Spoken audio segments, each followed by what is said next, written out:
Yo, what's up guys? My name's Cub Skeleton and today we will be, not playing, but we'll be doing World War II. I don't know if you remember the last video we did on Oversimplified, but yeah, let's get right into it. It's 1902. A young man by the name of Benito Mussolini moves from Italy to Switzerland to avoid military service.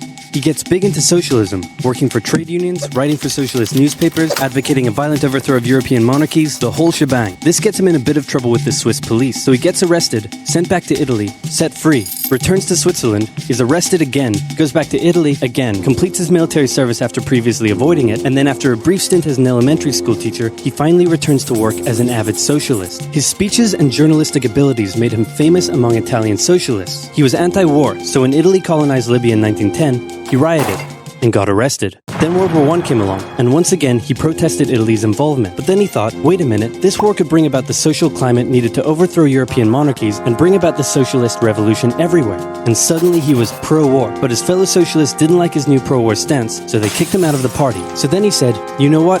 I'm done with socialism. We need something new, not based on class divisions tearing us apart, but based on unity through nationality. We'll conquer the Mediterranean and reunite all Italian peoples just like the days of the Roman Empire. I'll call it fascismo, and it will guide the Italian nation to greatness. That's all well and good, Mr. Mussolini, but what kind of haircut am I giving you? Let's go with bold.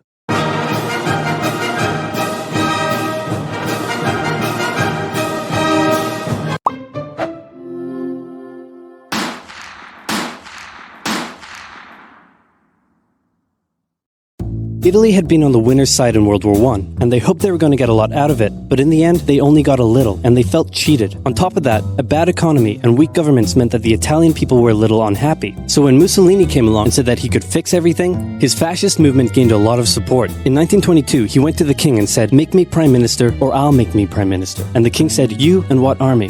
This army. Fair enough. Then he went about establishing a dictatorship with himself at its center. Europe had its first fascist dictator. Next up, Germany. Germany had been on the loser's side, and they got absolutely wrecked by the Treaty of Versailles. They lost territory, had to demilitarize the Rhineland, had to reduce their army to just 100,000 men, couldn't have an air force, had to pay the Allies a huge amount of money that it didn't have, and a new rule was established that every Englishman withheld the right to walk into the center of Berlin, pick out any German they wanted, and spank the hell out of them. I made that last one up, but it helps you understand how all this felt to Germans. On top of that, a bad economy and weak governments meant that when a small angry man with a silly mustache came along and said that he could fix everything, the German people loved it. Hitler had been a soldier during World War I, and he was crazy patriotic, and nobody was madder than him about Germany's humiliation. He helped start a new political party, and in 1923 attempted a march on Munich with his boys. And then he got arrested. But his popularity grew and grew, and in 1933, the president made him chancellor. He believed he was Germany's great destined savior, and he went full megalomaniac, establishing a dictatorship with himself at its center. Europe had fascist dictator number 2. Hitler and Mussolini had a lot of the same ideas, but more importantly, they had the same enemies, and they started to get along. Anyone else want to be friends? Franco? No? You good? I do. Who's that? It's Japan, and they've taken over northern China. Let's rewind a bit. Japan had isolated itself from the rest of the world for over 200 years until the Americans showed up and said, you're going to trade with us and you're going to like it. Then the Western powers imposed a bunch of unequal treaties, meaning Japan's economy was bust. They also had no natural resources, so they decided to go get some. They went to war with China to gain a sphere of influence over Korea, and they took a bunch of China's stuff. But then the West said, hey, cut that out. And since Japan couldn't take on the West, they said, okay, I guess we'll just go home. Wait a minute, what are you doing? Taking advantage of a weakened China and setting up spheres of influence. But I was the one who weakened them. We know. And you guys didn't let me have anything. We know. That seems unfair. We don't think so. Okay, see ya. So Japan thought, screw this, and went to war with Russia, and stunned everyone by actually winning. Then they fully annexed Korea, but they didn't stop there. In World War I, they took Germany's colonies and islands in Asia. And then in an incident that was maybe staged by the Japanese army, a bomb blew up a Japanese train in Manchuria, giving them an excuse to launch an invasion and take over.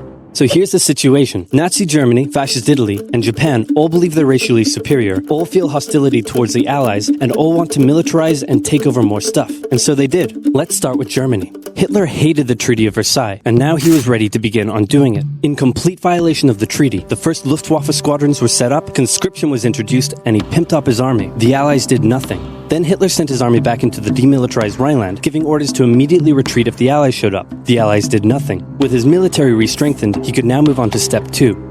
He wanted to rapidly increase the Aryan population, and to do so, he needed Lebensraum, or in other words, he would have to take over the world. But for now, a good portion of Europe would do, and he began eyeing up his neighbors. The Allies finally started to get worried, so they implemented a fairly useless diplomatic strategy called appeasement, and it went a little something like this. Hitler would say, "I want that thing," and the Allies would say, "You can't have that thing." "Okay, you can have that thing, but no more." "I want that thing." And repeat. Rated everyone 10 and out. Experience the saga's greatest battles as you play through all 9 films. In 1938, Hitler's army marched into Austria and just took it, with no resistance. Boom, this is Germany now. Next, he demanded to be given the Sudetenland, an area of Czechoslovakia with many ethnic Germans. The Allies held a meeting with Hitler in Munich and said, "Look, we're going to give you what— Hang on, this meeting is about my territory. Shouldn't I come to the meeting too?" "Anyway, we're going to give you what you want." "Really?" "Yeah." "Just like that?" "Yep." "What's the catch?" "Just sign this piece of paper promising you won't invade the rest of Czechoslovakia." "Okay." Then Chamberlain returned home victorious, waving his signed piece of paper in the air, declaring crisis to be averted and the continuation of world peace, and we built a statue of Chamberlain in his honor, and every day on the 30th of September we celebrate Chamberlain Day. Hitler's invading the rest of Czechoslovakia. What? He's invading the rest of Czechoslovakia. Oh. You lied to me. What do you expect? I'm Hitler. Not to be outdone, Mussolini also wanted to get in on the action. He thought to himself, isn't there a not yet colonized nation somewhere which is so underdeveloped that the people would be defending themselves against our tanks with literal bows and arrows and wooden spears? Oh, there is? Fantastic. And so he took it. Italy also wanted to control the entrance to the Adriatic Sea, so they occupied Albania. Then, in another incident which was maybe staged by the Japanese, gunfire was exchanged by Japanese and Chinese troops at the Marco Polo Bridge, and the Japanese launched yet another invasion against China. They swept through Beijing and Shanghai, and then advanced through the Yangtze Valley to China's then capital, Nanking. It was here that saw the worst of Japan's shocking atrocities committed against the Chinese people. Back in Europe, Germany and Italy made their relationship status official by signing the Pact of Steel. Then, Hitler turned his eyes towards Poland and the hated Polish corridor, splitting Germany in two. At this point, the Allies really had to put their foot down, and they warned him that an invasion of Poland would mean war. Hitler had planned to continue his advance eastward, but he didn't want to end up fighting a war on two fronts. So for now, he made an alliance with Stalin, saying, how about we both invade Poland and split it between the two of us, and I definitely won't not refrain from not betraying you sometime in the future. Sounds good.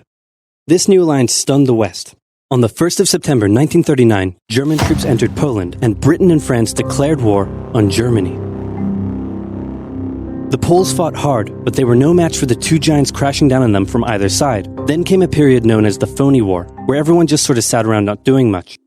The French had launched a small invasion into the Saarland, but they maintained mostly defensive positions, and after a while decided to just turn around and call it a day. Speaking of France, the French were still super proud of their victory in World War I, and they hadn't really moved on from it. They still used horses, they dispatched messages by motorbike instead of using radio, orders from the commander-in-chief were usually pretty vague, and the troops were rarely inspected. They built a line of defenses along their German border, but didn't bother extending it all the way to the Channel, and they wouldn't launch artillery strikes against Germany out of fear of being retaliated against.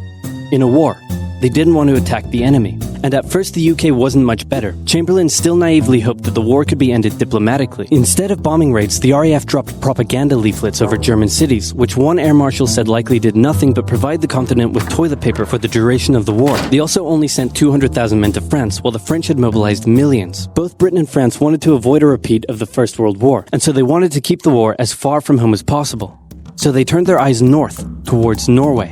Neutral Sweden was exporting iron ore to Germany through neutral Norway, so the Allies asked them if they could please stop exporting iron ore to Germany, but this request was refused. Then, the Soviet Union attacked Finland, so the Allies said, how about we land troops in Norway and move them across Sweden to go help out your good pal Finland, and along the way maybe take control of all your arm fields. But Norway and Sweden still said no. So the UK mined the waters around Norway to force any transport ships into international waters, and they also attacked a German tanker they found in the area. Hitler realized what the Allies were up to, and he quickly moved to secure his supply of iron ore. He launched an invasion through Denmark into Norway. The Allies rushed to land troops at key ports along the coast, but Germany had taken control of Norway's airfield, and their air superiority decided the fight.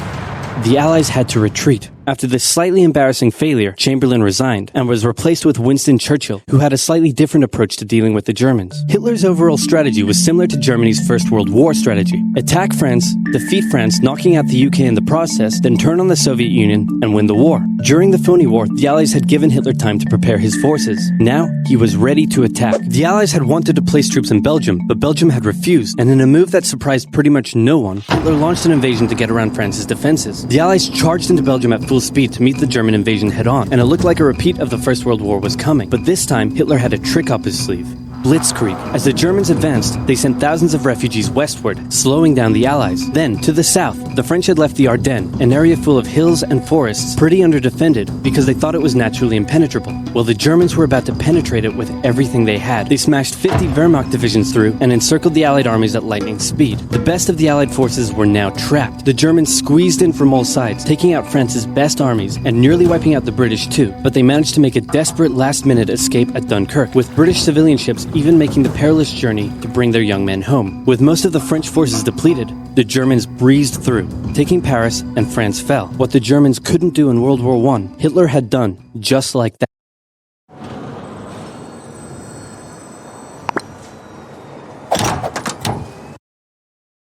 that.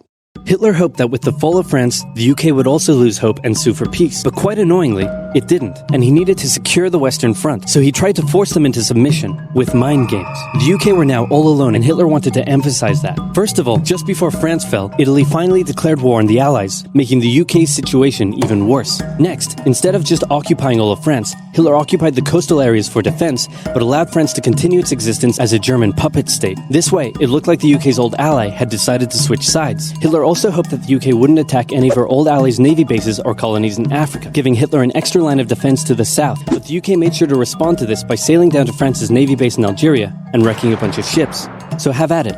Hitler then began laying down plans for an invasion of Great Britain. Before German troops could land on British soil, he would first need air and naval superiority across the Channel. Waves of German bombers came, while the completely outnumbered RAF worked bravely around the clock in an attempt to quell the German attacks. At first, the Luftwaffe targeted British ports and coastal facilities. Then it attacked RAF bases, crippling the RAF's ability to defend the nation. And it looked like Hitler's Great British invasion was coming. But then, Churchill ordered a small, pretty insignificant bombing raid over Berlin. It didn't do much damage, but Hitler was furious, and he immediately ordered the Luftwaffe to refocus its attacks on civilian targets in London. Children were sent off to the countryside away from their parents to avoid danger, and frequent trips to air raid shelters became a daily occurrence. But British morale held firm. Smiling, knitting, lounging casually, these people have balls of steel. This refocusing on London also gave the RAF breathing space to reorganize, so Hitler kind of shot himself in the foot there. Just the foot for now. Finally, the Luftwaffe sent one massive all-out attack on London, and the RAF successfully repelled it, destroying many of the German aircraft and placing air superiority firmly in British hands. Hitler's invasion had to be postponed, but the bombing of British cities continued for some time. Alright guys, I hope you enjoyed the video. Sorry for the 2 ads that popped up. So yeah, I'll be recording a video in like in 2 days to finish World War II, and then I think it's the Cold War, and then we'll do the Pig War. Yeah, we're doing a lot with Oversimplified. Thank you for watching. I'll see you later. Peace!